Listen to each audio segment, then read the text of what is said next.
All right, being 5:15, I call a finance personnel meeting to order. Please stand for the pledge of allegiance. Pledge allegiance to the flag of the United States of America and to the republic for which it stands, one nation under God, indivisible, with liberty and justice for all. Attendance has been noted. Are there any changes to the agenda? I have none. Motion.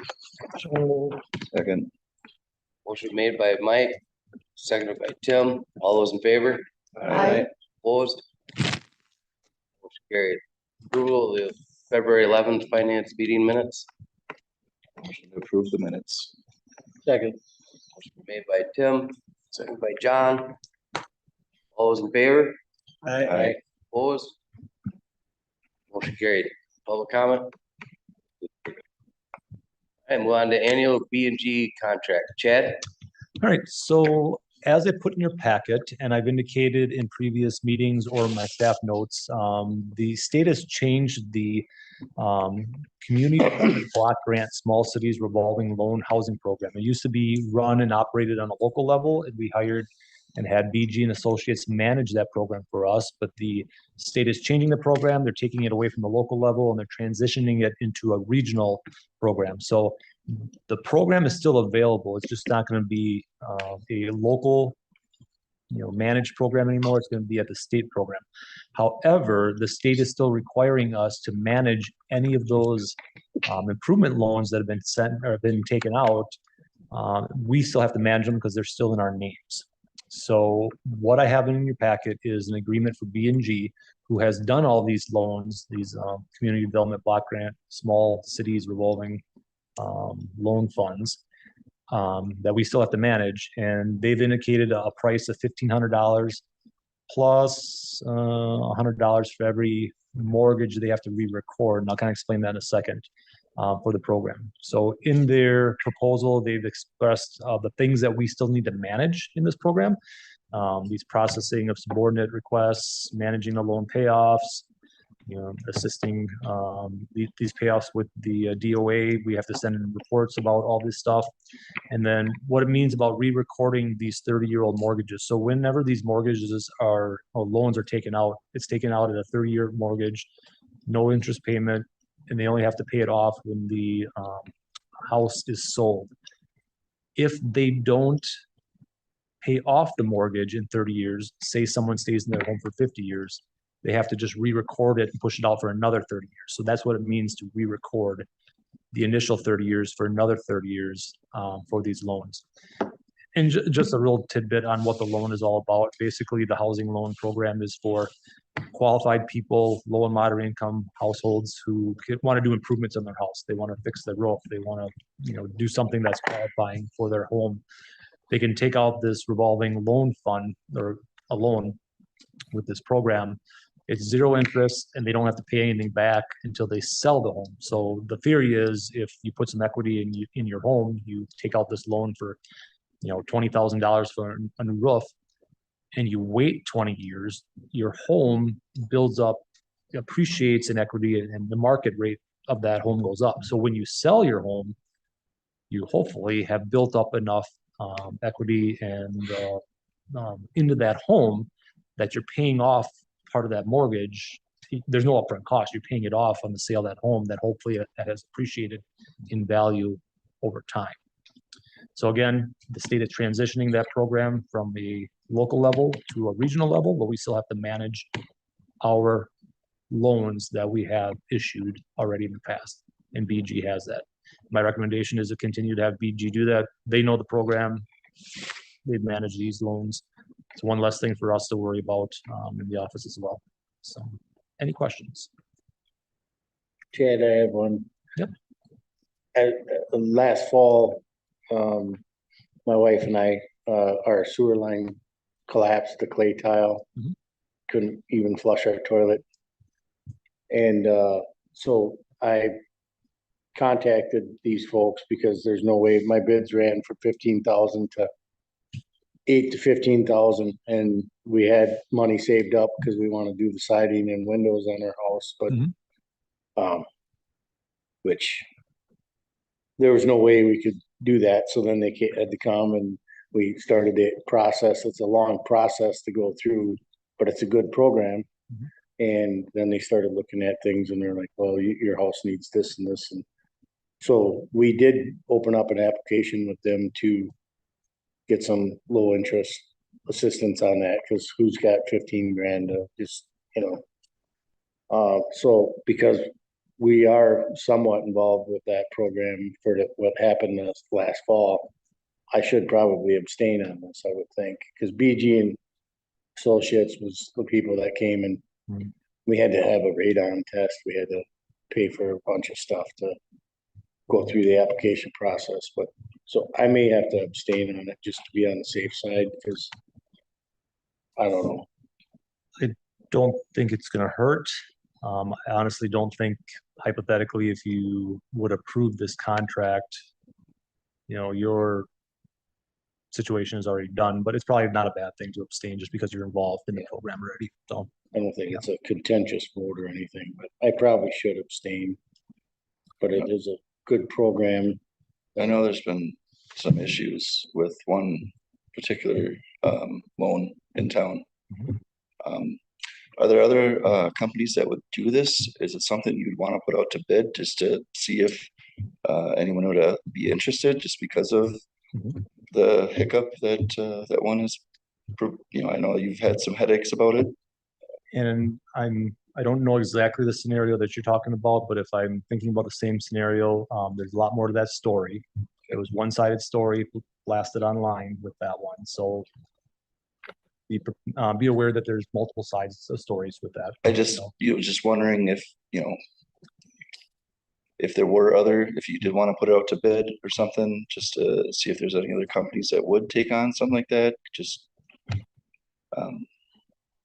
There are a couple, and I've asked around a little bit. I know there was one down in, I think it was like Baraboo area, but and they're kind of spread out a little bit. But there's one in Baraboo, and I asked, and they said we're too far away for them.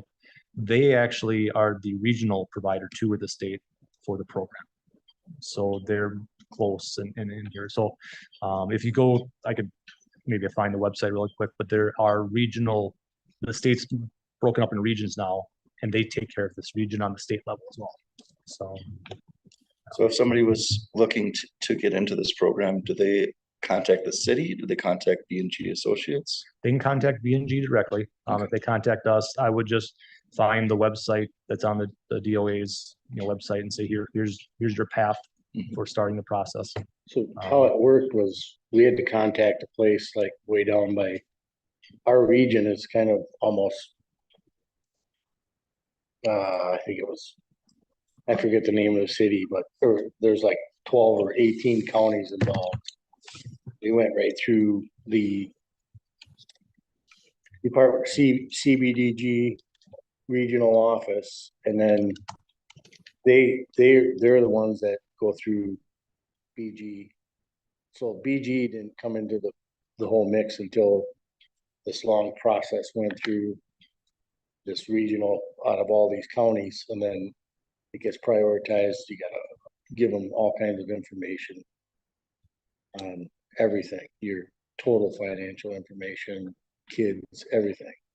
And then BG gets involved when you get a little bit closer to that after their board down there. I want to say it was there was 18 different counties in our region. Here, I just found the map, but so Yeah, you can see here's the brawl broken up. yeah, not 18, but it's a big area, Yep. that whole And purple then area. BG is Boston, yeah, that's the city. So it is convenient to have somebody local. I mean, they're from New London, there. Bear Creek, I think they're actually out of. because you have to And work it with them. took a long time just to get them over to our place. And we're still waiting on a lot of stuff from, so, And you just got to imagine it's state funding coming from the feds, so there's lots of layers to go through with all that stuff. So yeah, and there are a lot of steps that the homeowner has to take and a lot of expense that you have to put out there with no guarantee what you're going to end up with. So is this an annual renewal that we would do? So it kind of seems like don't really have the time to put anything out for bid now. According to I mean, they wanted this signed by March 2nd for this next year. I wouldn't be opposed to looking at it, but I think that this year is not the year to be looking at that. And the amount of money that we would pay to B&G to do this, you know, it seems worth it considering staff hours and everything else that it would bring in. And we're asking a lot from staff as it is now.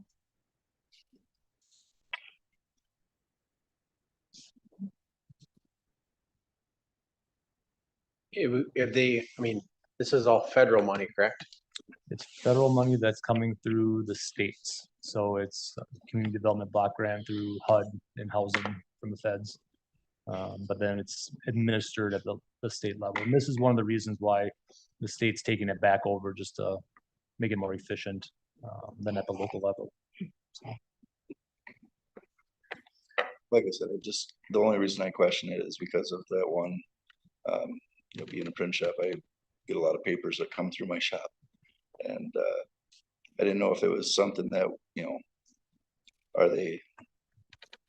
they know what they're doing? Are they, I know they've been with the city for a lot of years, but I just didn't know if that one circumstance was enough to look for a different one. And I'll say no at this point. And I can talk to you a little bit later about that. Sure. Yep. How many of these loans do we have? I mean, what? How many loans do we have in the city? Well, I we mean, just looked at it the roughly, other I day. mean, because 30. 29, I think it said. Something like that. Yep. That was pretty good. Oh, 51. 51, yep, my bad. Yeah, 51 active loans. This is something that I know way back when, back early 2000s even, Kent used to promote it a couple times a year because it's very underutilized in New London. So 51, that's a pretty good number. We had they've helped a lot of different homeowners in town, and some of your improved properties are a result of this, and it's not free money at all. It's just a low interest loan. Every penny gets paid back, and then that's more money for other people to. oh, I love the program. I was just curious as to at most it would cost if all 30 of them mortgages were It's not coming this out of, year, so it's not. the only thing that would be coming out of local taxpayer money would be, now it looks like, because of the connection with the city and records and everything, there has to be some sort of fee. And that would be what this appears to be, but. And the homeowners do pay part of that fee too. Through the program to be involved in it.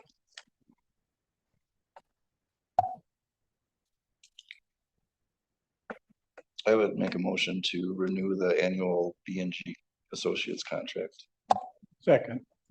Motion's been made by Tim, seconded by Bob. All those in favor? I, Opposed? Abstain? All right, motion carried. Move on to the discussion of wage study. Chad?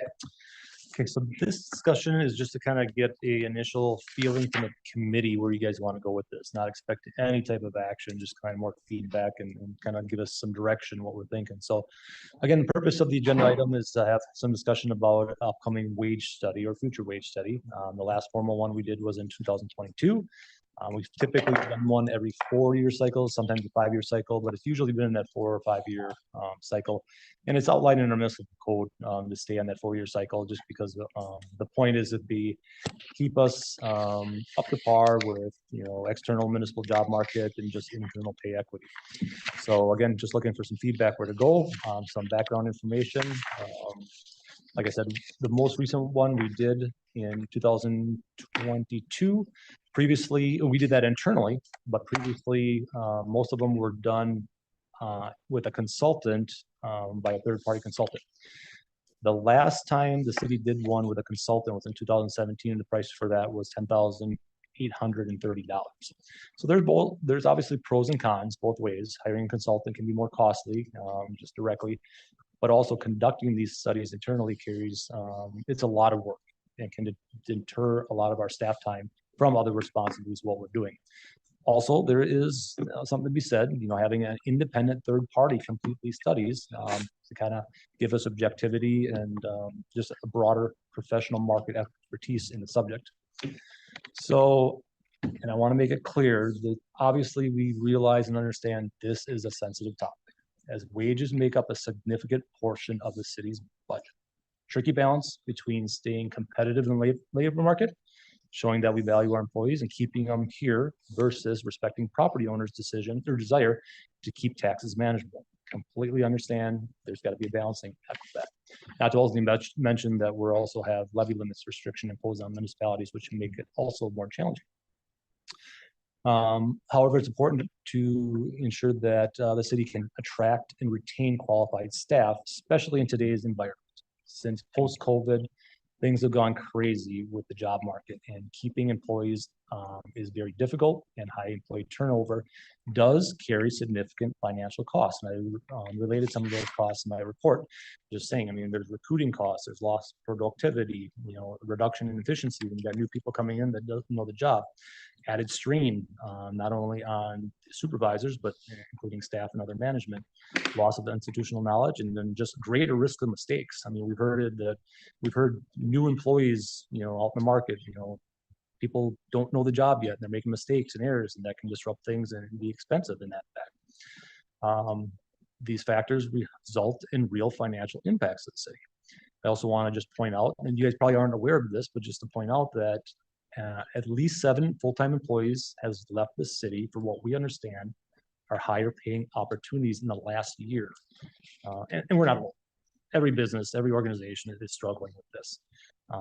One example I did want to point out that we are struggling with today yet is filling our facilities technician. We have a facilities superintendent in charge of maintenance facilities for all our facilities, but we also have a full-time facilities superintendent underneath him. That position we're refilling the 5th time now in the last 5 years. We're having challenges keeping somebody in that position.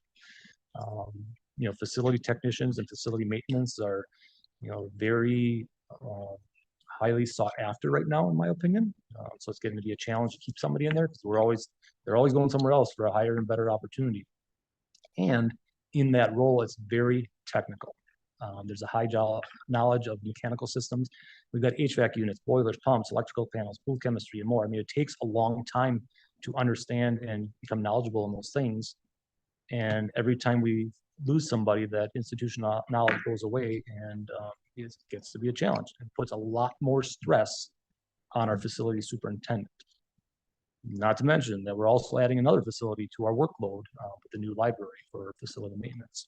Again, just one more example of the workforce challenges we're facing. We're not alone. The supervisory burnout is a real concern in my end, especially, like I said, for the facility superintendent. And we've been managing the best we can, but I think this just needs to be in back of everybody's head as we move forward and kind of talk about this. So again, not looking at a deep dive into the subject, how we're going to do things or whatever, but what do you guys think? Where do you guys want to approach this moving forward?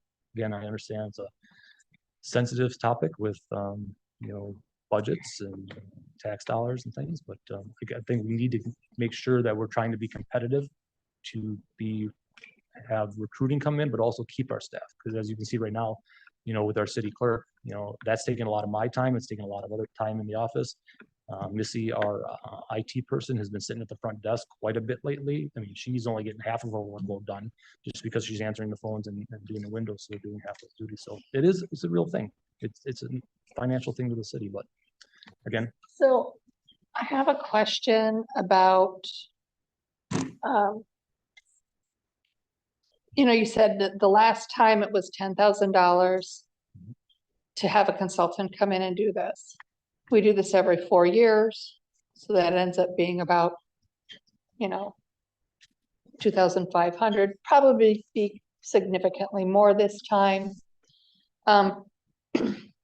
But But even if it doubled, that'd be 5,000, breaking it up over 4 years, that's $5,000. What's the training cost? Because we have a new clerk that's coming in. We have this new technician that we've got to fill. What is the city, Judy, maybe that's a question for you. What dollar amount do you put on training these new employees coming in and then they turn around and they're gone again? I mean, I know what it is for us in my job to train somebody that we say that in the first 3 months, the amount of money that we invest in that person, and if they don't stick around, we've lost a significant amount of money.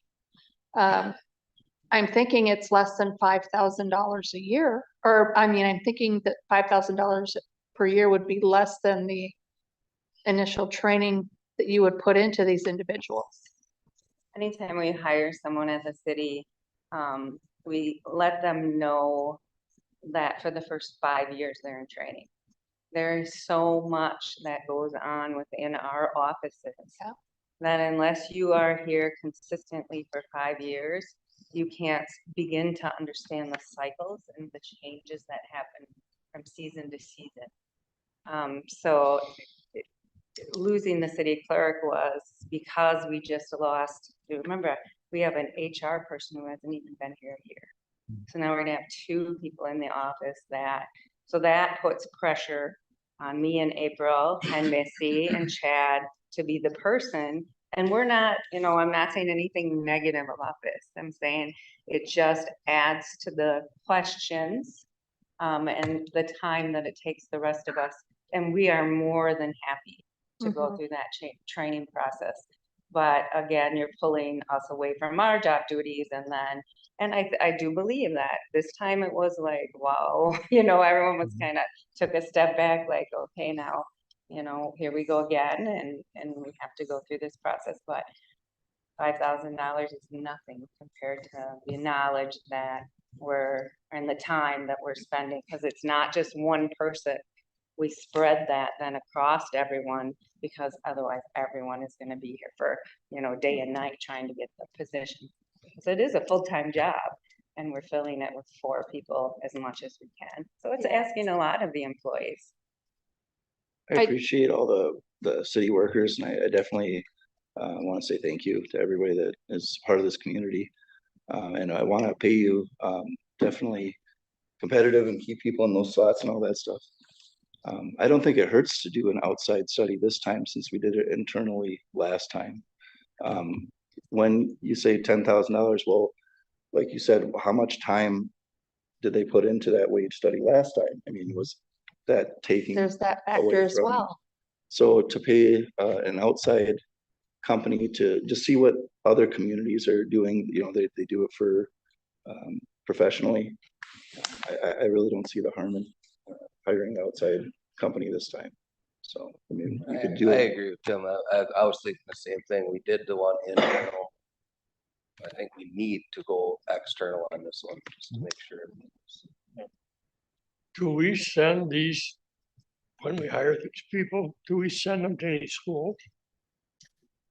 Depends on the position.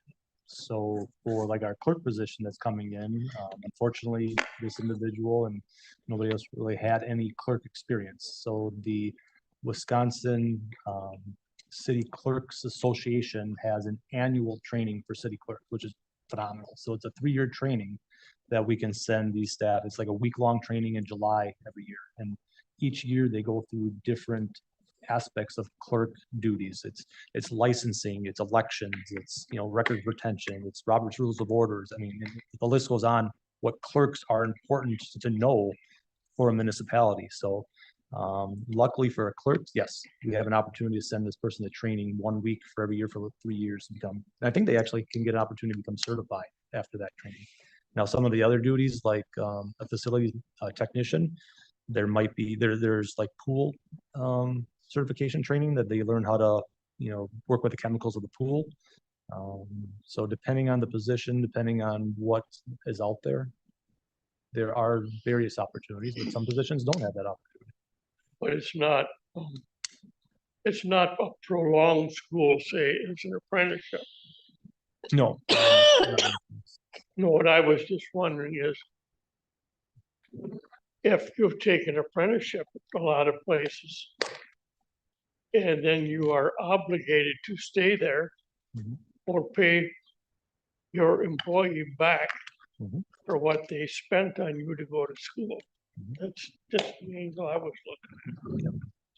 If we went with an outside company, I mean, some of the jobs might be even higher, and we might, they know what the state is going through. They know other municipalities, what they're paying. So, I mean, going with an outside company is not a bad thing. Especially since we did it internally last time, 5 years ago, 4 years ago, whatever. And then, if you want to do every other, or whatever, I mean, but at least check to see what the rest of the state's doing. I mean, and I know that when we did ours internally, we were looking at like size municipalities. The problem that we have with that now is that with the bypass, 15 minutes to the valley, now we're competing with Appleton. We lost to Oshkosh. So, I mean, we need that information as well. And to Tim's point, excellent point, some jobs are becoming skewed quicker than others. We've heard that building inspectors are becoming a very hard position to fill. Finance directors, public works directors, though all those positions, everybody's struggling to fill. So, making sure we're doing deep dives in some of those challenging areas is important as well. I'm totally cool with, hiring a consultant to do this work.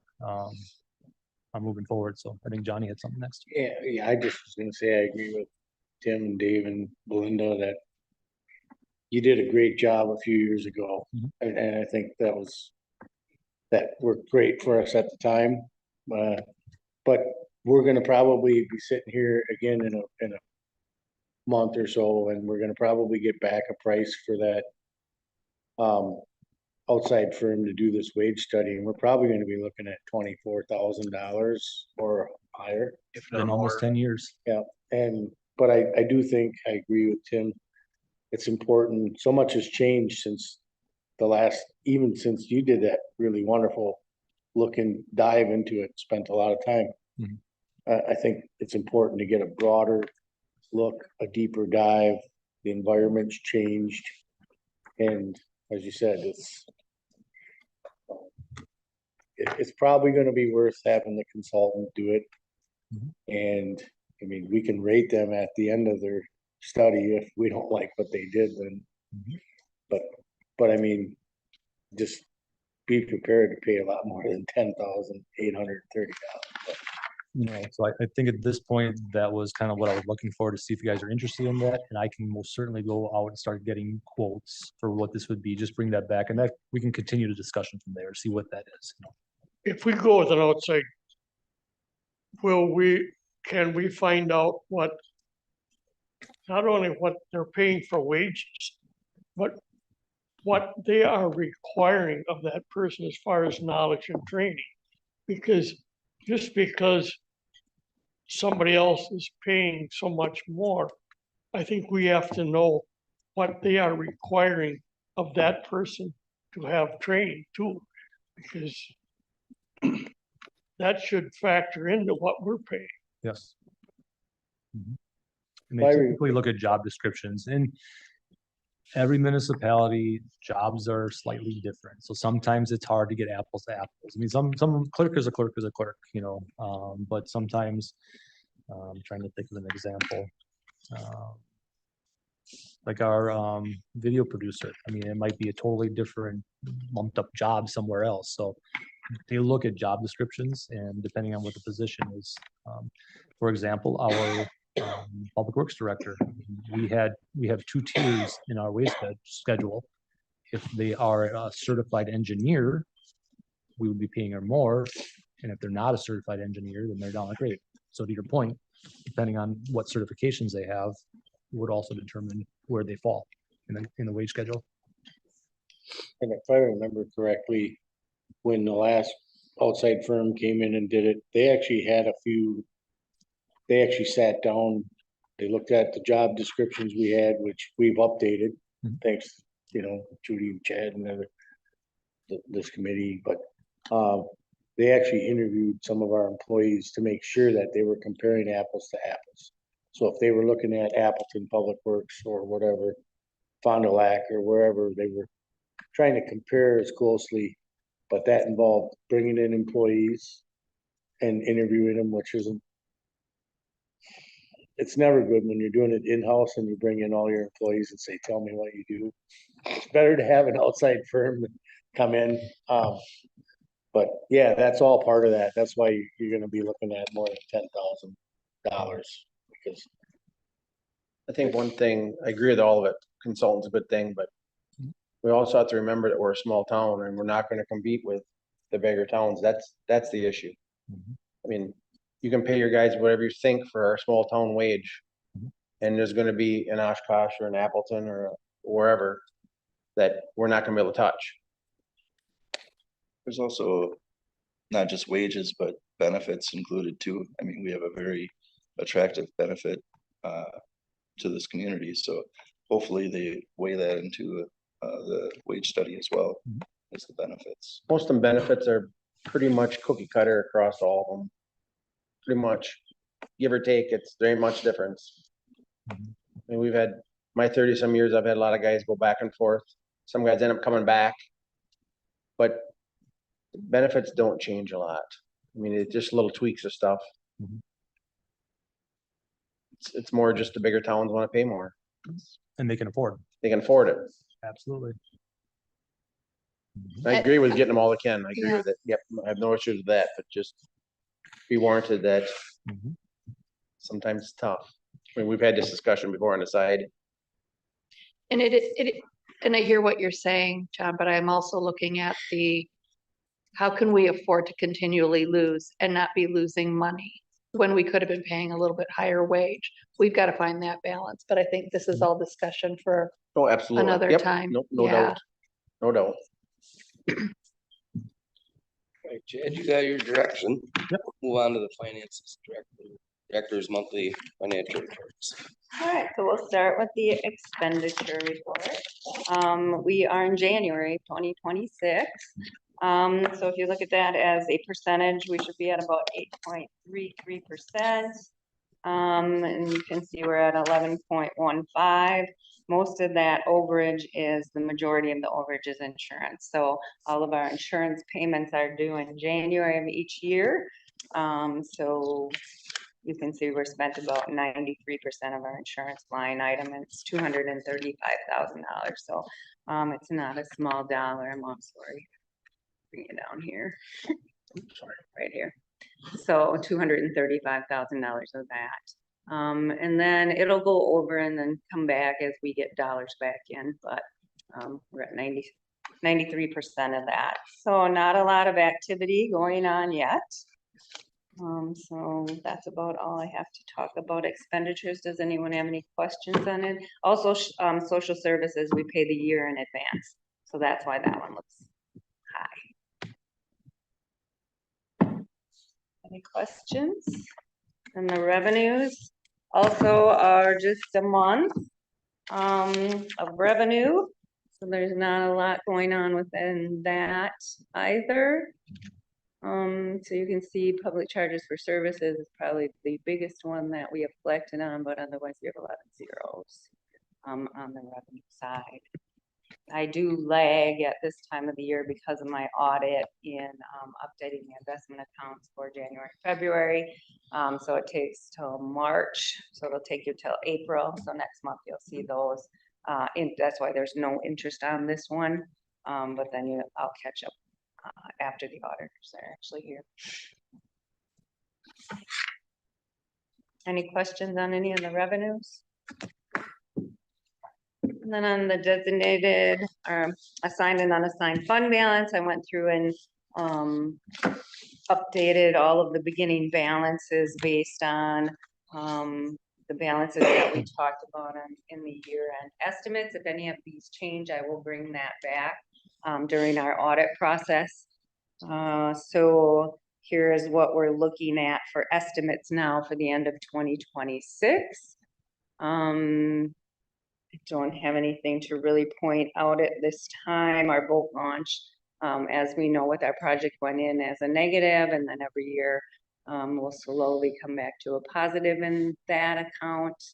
We have a nice balance within our downtown facade program that I know Chad put out for the downtown projects.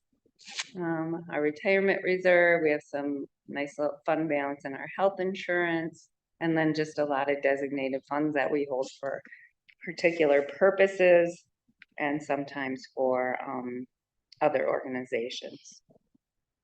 So our estimated fund balance at this time is at 3.2, and we expect it to stay. We do a balanced budget at 3.2. This again will be updated, currently still estimated once we get through the audit process. Currently, so our policy is to maintain 25% of the expenditures, so that's 2.2 million. You can see we're about $1 million over that. And then the other one we like to take a look at is shared revenue, and that's at 2.8. So about $500,000 for that. Any questions on any of those? And the wheel tax budget for January, they always lag a month, so there's no revenue in as of January. The budget forward was 269,201.